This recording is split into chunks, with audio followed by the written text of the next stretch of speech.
대한민국 특전사, 일명 공수부대라 불리는 곳에서는 낙하산 훈련과 함께 헬기 레펠 훈련을 병행합니다. 이들 모두 적진에 침투하는 주요 수단이기 때문이죠. 그중 헬기 레펠은 실제 헬기에 탑승하기 전에 모형 헬기 타워에서 수직 하강을 반복하며 연습시키죠. 이미 익숙해져 있고 충분한 경험이 있는 선임자들은 능숙하게 뛰어내리지만 처음 경험하는 초보자들은 근육이 경직되며 심장이 두근거리는 긴장을 초래합니다. 안전고리를 걸고 지상에서 안전로프를 잡아주는데도 불구하고 처음이라 두려울 수밖에 없죠. 심지어 이 작은 고리와 줄 하나가 나를 지켜줄 수 있을까라는 생각도 들죠. 하지만 뒤에서 매섭게 쳐다보는 교관과 선임들의 눈초리가 무서워서 결국 뛰어내립니다. 만약 이때 연습한 대로 반응하지 못할 경우 문제가 생깁니다. 다리에 줄이 엉키기도 하고 소나기에 힘이 풀려 맥없이 떨어지는 위험한 상황도 초래되죠. 그 순간 지상에 있던 안전요원은 신속하게 안전로프를 당겨 사선으로 만들죠. 이렇게 되면 수직 추락하듯 떨어지던 훈련자는 그 줄의 각도에 의해 이전보다 훨씬 느린 속도로 내려오며 추락사고를 방지하게 되죠. 사실 그들이 착용하고 있는 안전장치는 외형적으로 대단해 보이지 않습니다.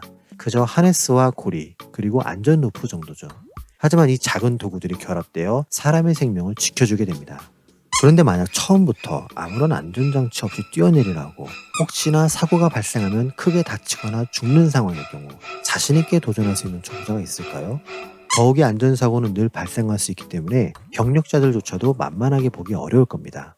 그만큼 안전장치들은 초보자나 베테랑이나 모두에게 필요하며 소중한 도구이죠. 하지만 오늘 마귀는 예수님에게 아무런 장치 없이 성전에서 뛰어내리라고 요구하죠. 그 버릇없는 도발에 예수님은 어떻게 반응하셨을까요?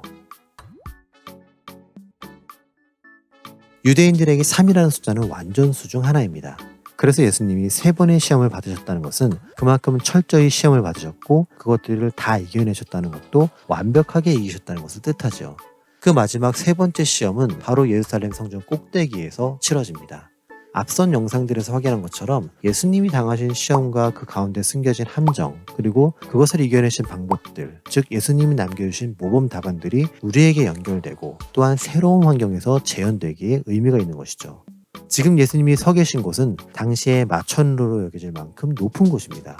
고고학자들의 연구에 따르면 예루살렘의 건물 중 올라갈 수 있는 가장 높은 곳에 계신 것과 같다고 하죠. 단지 뛰어내리기 위해서라면 광야의 절벽도 있는데 왜 거기서 하지 않고 굳이 성전 꼭대기까지 왔던 것일까요? 지금 우리의 머릿속에는 예수님과 마귀가 교회의 십자가 첨탑이 있는 높은 곳에 있는 것으로 상상되지만 실제로는 전혀 그렇지 않습니다. 그래서 지금 예수님이 어디에 계신지를 알려면 먼저 예루살렘 성전의 구조와 방향에 대한 이해가 필요하죠. 솔로몬 시절의 성전은 남유다 왕국의 몰락과 함께 파괴되었고 바벨론 포로기 이후 돌아온 이스라엘 백성들의 재건 사업을 통해 어느 정도 외형만이 복원된 상황이었죠. 그 후 초대 헤롯 대왕이 자신의 정치적 입지를 위해 유대인들의 지지를 얻고자 예루살렘 성전을 예전 모습처럼 재건해 주었고 그것이 지금 우리가 보는 예루살렘 성전의 모형이죠. 예수님이 사역하신 당시에도 건축 기술과 작업 방법으로 인해 완공은 되진 않았지만 그래도 마무리 단계에 있었죠. 그리고 이러한 성전은 유대인들에게 있어서 자신들의 신앙의 기반인 여호와에 대한 믿음의 증거이자 이스라엘 부흥의 상징으로 여겨졌죠. 요즘 말로 성전 부심이 대단한 시기였죠. 하지만 예수님께서는 이 성전도 곧 무너질 미래의 운명을 알고 계셨기 때문에 그때가 오면 돌 위에 돌 하나도 남지 않고 무너질 것이라는 예언을 하신 것이고 이것은 유대인들에게 성전을 저주하는 망언으로 들린 것이죠. 그래서 예수가 자신들의 하나님을 모독했다는 신성모독의 제목 중 하나가 추가된 것이죠. 아주 난리를 쳐요 아주. 사진에서 보는 헤롯이 재건시킨 성전은 크게 5개의 영역으로 구성됩니다. 가장 먼저 테두리를 둘러싸고 있는 사각형은 예루살렘 성전의 테두리지요. 지금 우리가 편안하게 보려고 넓게 가로로 보고 있지만 실제로는 사진의 하단 부분이 동쪽이며 윗부분이 서쪽이 되죠. 그리고 윗부분이자 서쪽이 되는 지역이 바로 예루살렘 주민들의 거주지가 되고요. 또한 미문이나 황금문과 같은 성전 출입문들은 다 이 성벽에 있는 것이죠. 두 번째로 사진의 가장 오른쪽에 표시된 부분은 헤롯 대왕이 자신의 친구이자 후원자인 마르쿠스 안토니우스의 이름을 따서 지은 안토니아 요새입니다. 당시 유대인들이 대규모 집회를 할 수 있는 핵심적 장소가 사진 속 성전의 넓은 뜰이었기 때문에 헤롯은 이곳에 요새를 세우고 예루살렘 성전의 보호와 함께 유대인을 감시하고 있었죠. 세 번째로 성벽 안에 마당처럼 넓은 장소는 이방인의 뜰로 이방인이 성전을 방문할 때 출입할 수 있는 유일한 구역이죠. 이곳에서 제사를 위한 제물들을 팔고 이를 위한 각종 환전상들이 장사를 하고 있었으며 예수님이 그들의 영업장을 뒤엎으신 사건 장소이기도 하죠. 확 그냥. 네 번째로 가운데에 보이는 건물이 제사장과 유대인을 위한 뜰, 그리고 제사를 위한 창고들이 있는 곳이며 그중 가장 높은 건물이 바로 지성소이죠. 이곳은 하나님이 임재하시는 곳으로 여겨졌기에 제사장들 중에서도 제비뽑기를 해서 선택받은 자만이 들어갈 수 있는 유일한 곳이며 사가랴가 이곳에 들어갔다가 침례 요한의 출생 소식을 듣게 된 것이죠. 오늘날의 교회였다면 이곳이 가장 높은 곳이었기에 여기에 십자가 첨탑을 세웠겠지만 이곳은 하나님이 거하시는 곳으로 여겨졌기에 함부로 올라갈 수 있는 곳이 아니었죠. 그리고 마지막 다섯 번째, 왼쪽에 긴 지붕을 가진 건물이 왕실 행각으로 사내들인 공회가 열리는 곳이며 바로 이곳에 예수님과 마귀가 현재 서 있는 것이죠. 그렇다면 왜 지금 여기에 서 계신 것일까요? 그 이유는 류모세 선교사님이 집필하신 열린다 성경 시리즈 중 성전 이야기 파트에 잘 나와 있습니다. 이곳에 서서 서쪽을 보면 예루살렘 도시가 훤히 내려다 보이며 뒤를 돌면 성전의 안뜰을 볼 수 있죠. 그리고 바로 아래는 예루살렘 시내와 성전을 오가는 수많은 사람들이 있었고요. 따라서 사람들에게 뭔가를 알리기에 최적의 장소였다는 것이죠. 그래서 제사장들은 안식일과 매달 첫째 날 그리고 신년 나팔절에 이곳에서 나팔을 불었죠. 그리고 1968년부터 10년간 성전 남서쪽을 발굴하던 이스라엘 고고학자 벤자민 마자르가 이곳에서 히브리어로 나팔 부는 곳이라고 쓰인 길이 2.4m의 명각을 발견했죠. 찬송가 중 나팔 불 때 나의 이름 부를 때에 자칫 참여하겠네라는 노래가 있습니다. 이것은 예수님께서 다시 오실 때 나팔 소리가 울리며 모든 예언이 이루어지고 완성될 것을 기대하는 가사를 담고 있죠. 마찬가지로 유대인들에게도 나팔이 울린다는 것은 다윗의 후손이자 자신들을 구원해줄 메시아가 나타났다는 알림이가 되지요. 평소 같다면, 그래서 안식일이나 매달 첫째 날이나 신년 나팔절이었다면 누군가가 이 성전 꼭대기에 올라가서 무언가를 준비하면 이곳을 목격한 사람들은 저 사람이 나팔을 불려나 보다 라고 생각했을 겁니다. 하지만 오늘이 그런 날들이 아니라면 성전 아래에 있는 사람들은 저 사람이 저기서 뭐 하는 거지? 라는 관심을 충분히 끌 수 있었겠지요. 그래서 마귀가 유혹하죠. 뛰어내려, 하나님이 지켜주시겠지. 오늘이 안식일도 아니고 매달 첫째 날도 아니고 신년 나팔절도 아니라서 성전 꼭대기에 올라온 것만으로도 이미 사람들의 시선을 충분히 끌었는데 만약 여기에서 예수님이 뛰어내린다면, 그리고 마귀의 유혹처럼 하나님이 천사들을 보내서 예수님을 안전하게 착지시킨다면 이는 한 방에 예수님의 등장을 알릴 수 있는 대박 기회가 되겠죠. 넷플릭스에서 볼 수 있는 메시아라는 드라마처럼 시작부터 사람들이 우르르 몰려가며 따라다녔을 겁니다. 하지만 역시 예수님은 뛰지 않으셨죠. 예? 안 되는데? 아, 왜요? 여기에도 하나님의 말씀을 왜곡해서 전달하는 마귀의 트릭이 있기 때문이죠. 하나님이 천사들을 보내 너를 지키고 그들이 손으로 받들어 예수 너의 발이 돌에 부딪히지 않게 할 거야 라는 표현은 마귀의 상상 속에서 나온 말이 아니라 시편의 말씀을 그대로 인용한 것입니다. 시편 기자는 91편에서 하나님이 피난처가 되시면 재앙의 위협으로부터 너를 지키실 것이라는 내용의 기록을 남기죠. 여기에서 하나님이 보호하시는 대상은 전능자의 그늘 아래 살며 하나님을 사랑하는 자입니다. 즉, 이 땅에 사는 모든 사람에 대한 보호가 아니라 여호와에 대한 믿음을 지키며 그분을 사랑하고 그분의 보호하심에 대한 믿음이 있는 자를 선택적으로 보호하신다는 것이죠. 또한 이 구절들은 믿는 자들에 대한 보편적 적용이기 때문에 예수님만을 위해 준비된 예언이 아닙니다. 화면에서처럼 구약에 기록된 내용 중 예수님이 태어나고 행하심으로 인해 성취되고 완성된 구절들이 있지요. 이것은 예수님으로 인해 완성됐기 때문에 그 후로 그와 비슷하거나 동일한 일들은 다시 일어나지 않았죠. 하지만 시편 91편은 믿는 자들에 대한 하나님의 보편적 보호를 말하는 것이기에 예수님이 지금 뛰어내려서 그것을 성취시켜야만 하는 구절이 아니지요. 결과적으로 시편에서 말하는 하나님이 천사들을 보내어 그 종들을 보호하신다는 것은 세상의 위협과 재앙으로부터 보호하신다는 것이지 스스로 위험한 상황에 뛰어드는 것 자체를 정당화시키지 않습니다. 내가 믿음이 있다 해서 하나님이 위협으로부터 나를 지키신다는 맹목적 믿음으로 달리는 기차에 뛰어들면 죽게 됩니다. 내가 음주운전 중에 심한 교통사고를 냈는데 죽지는 않고 약간만 다쳤다고 해서 하나님이 나를 보호하셨다고 말할 수는 없는 겁니다. 그게 말이가 빵꾸가. 이처럼 믿음은 위협 가운데 날 무적으로 만드는 치트키가 아닙니다. 따라서 마귀가 유혹 가운데 말씀을 인용하는 것은 마귀도 하나님의 말씀을 알고 있지만 얼마든지 자기 입맛에 맞게 왜곡시킬 수 있다는 것을 보여줍니다. 즉 상황을 보고 말씀을 갖다 붙인다고 해서 그것이 다 모두 홀리하고 경건한 해석이 아니라는 것이죠. 크리스천인 우리도 마찬가지입니다. 하나님의 말씀을 잘 안다는 것은 매년 성경을 수없이 통독해서 성경 지식에 해박하고 남보다 많은 성경 퀴즈를 풀어낼 수 있는 능력이 아니라 그 말씀을 제대로 이해하고 적시적소에 적용시킬 줄 알며 내 삶에서 실천으로 녹여낼 수 있느냐에 달린 것이죠. 배고픈 노숙자에게는 하나님은 사랑이십니다 보다 그들의 허기진 배를 채워줄 수 있는 따뜻한 국밥 한 그릇이 사랑이며 하나님이 됩니다.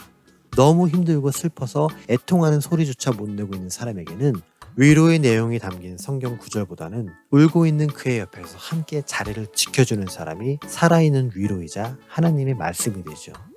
그냥 옆에 있어요. 그거면 돼요. 그래서 이 영상을 보시는 크리스천분들은 주변의 상황을 보고 성경 말씀으로 사자성어로 대입하듯 결론만 내지 마시고 예수님이 보여주신 행동처럼 왜 하나님이 사랑이며 어떻게 사람을 통해 그 사랑이 전달될 수 있는지 재현하시는 멋있는 예수쟁이가 되시길 부탁드립니다. 이제 예수님께서 마귀에게 너희 하나님을 시험하지 말라고 답하십니다.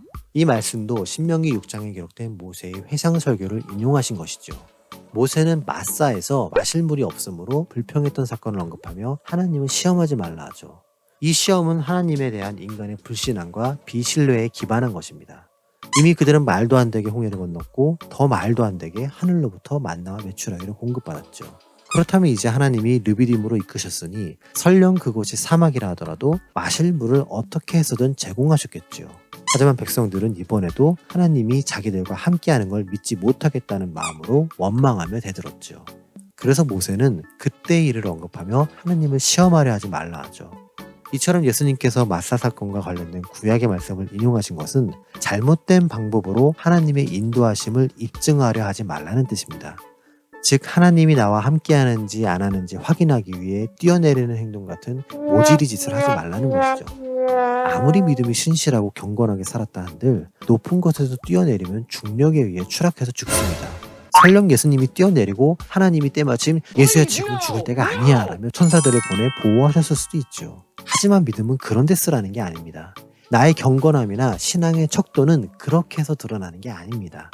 하나님이 나를 보호하신다는 것은 이런 방법으로 증명되는 게 아닙니다. 예수님을 향한 하나님의 뜻, 그리고 오늘날 나를 향한 하나님의 뜻을 이런 식으로 생각해서는 안 되죠. 우리가 하나님을 말할 때 천지를 창조하고 모든 것을 주관하신다고 하죠. 흔히 절대자라고 합니다. 신 중에 신이라고도 하죠. 그런 하나님을 내 뒤에서 아무 때나 불러다 쓰고 지켜주는 비서나 경호원 따위로 전락시키지 않았으면 좋겠습니다. 우리가 그렇게 하지 않아도 자학적으로 시험해보지 않아도 하나님이 지키신다는 것을 깨닫게 하시려면 얼마든지 하실 수 있는 분이시기 때문이죠. 이렇게까지 열심히 속여가면서 시험을 했는데도 불구하고 3대0 완패를 당한 마귀는 얼마 동안 떠나 있습니다. 얼마 동안이라는 헬라어 아크리카이루는 좋은 기회가 돌아올 때까지라는 뜻이죠. 오랜 시간의 평안이 아니죠. 예수님이 베드로에게 사탄이 너희를 밀가부르듯 하려고 요구한다고 말씀하신 것처럼 우리를 가장 망가뜨리기 쉬울 때를 넘어뜨리고 박살내기 좋은 때를 찾고자 기다리고 지켜보고 있죠. 마치 사냥감을 포착한 치타가 달려들기 바로 직전처럼 말이죠. 그리고 예수님이 얘기했던 것처럼 매 순간 시험거리라는 덫을 두고 우리가 거기에 걸리길 기다리고 있습니다. 지금까지 우리는 3주에 걸쳐 예수님이 당하신 시험에 대해 살펴봤습니다. 비록 인간의 몸을 입고 있으며 40일간의 금식으로 인해 매우 굶주렸던 인간적 상태였지만 예수님은 모든 시험을 아주 매끄럽게 통과하셨죠. 그리고 그것을 극복하는 과정에서 다른 지식이나 도움이 아닌 말씀만으로 이겨내셨습니다. 그리고 매 순간 인용된 말씀들은 마귀의 질문에 가장 완벽하게 대응할 수 있는 핵심적 내용을 담고 있지요. 간략하게 내용을 되새겨볼까요? 돌을 떡으로 만들라는 첫 번째 시험은 인간의 본능이 채워지지 않은 극한의 상황에서도 신앙을 지킬 수 있는지에 관한 질문이었습니다. 하나님의 말씀으로 살라는 예수님의 답변을 통해 우리는 인간의 본능을 채우기 위해 신앙의 자존심을 잃지 말아야 함을 알게 되었죠. 즉 크리스천의 정체성입니다.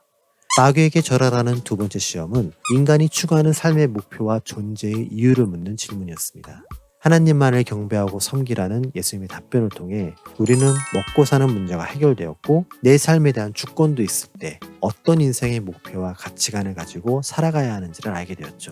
이는 크리스천이 삶을 대하는 자세를 말합니다. 마지막으로 성전에서 뛰어내리라는 세 번째 시험은 한 사람을 위한 하나님의 인도와 계획에 관한 질문이었습니다. 주 너의 하나님을 시험하지 말라는 예수님의 답변을 통해 우리는 먹고 사는 문제도 해결되고 나름의 목표와 가치관을 가지고 살지만 때론 진짜 하나님이 날 보호하시고 인도하시는 걸까라는 생각이 들 때 어떻게 의심의 유혹을 이겨낼 수 있는지를 알게 되었죠. 이러한 유혹은 신앙생활이라는 믿음의 여정 가운데 한 번쯤은 닥칠 문제이며 꼭 생각하고 정리해 봐야 할 도전입니다. 다시 말해 크리스천이라는 삶에 대한 확증의 기회이죠. 이렇듯 예수님이 받으신 모든 시험들은 나름의 주제와 목적 그리고 이겨내지 못하도록 하는 마귀의 함정들이 있었습니다. 그리고 우리는 그것들을 분석하고 각자의 오답 노트를 만들기 위해 3주간의 여정을 함께했죠. 하지만 한 가지 제가 의도적으로 시작부터 생략한 구절이 있습니다. 바로 누가복음 4장의 시작에서 예수님이 시험을 당하실 때 예수님은 성령의 충만함을 입었고 성령과 동행하는 상황이었다는 것이죠. 예수님은 혼자가 아니었습니다. 성령이 함께 하시는데도 시험을 당했다가 아니라 성령이 함께 하시기 때문에 시험을 이겨낼 수 있다는 것이죠. 그래서 우리에게 희망이자 가능성이 있는 겁니다. 우리가 말씀을 다 기억하지 못해서 혹은 말씀에 대한 온전한 이해와 믿음이 없어서 즉각적으로 유혹을 떨쳐내지 못하고 이겨내지 못한다 하더라도 괜찮습니다. 넘어져도 괜찮습니다. 때론 바로 일어나지 못해서 바닥에서 뒹굴어도 괜찮습니다. 나는 실패하더라도 날 위해 보내주신 성령이 우리를 다시 일으키실 것이며 무능하고 실패한 것처럼 보이더라도 끝까지 그분께 붙어있는 사람이 결국 최후에 웃게 될 겁니다. 성령이 충만하면 충만한 대로 시험을 이겨낼 수 있고 충분히 준비되지 않았다면 그 부족함을 채우셔서 이겨낼 수 있습니다. 내 힘이 아닌 하나님의 힘을 믿고 내 계획이 아닌 성령님의 인도를 믿으며 내 경험과 지혜가 아닌 성경의 진리를 믿는 우리가 되기를 소망합니다. 그리고 그러한 힘과 인도와 진리를 믿는 자와 믿지 않는 자를 예수님이 어떻게 대하시는지 다음 시간에 계속됩니다.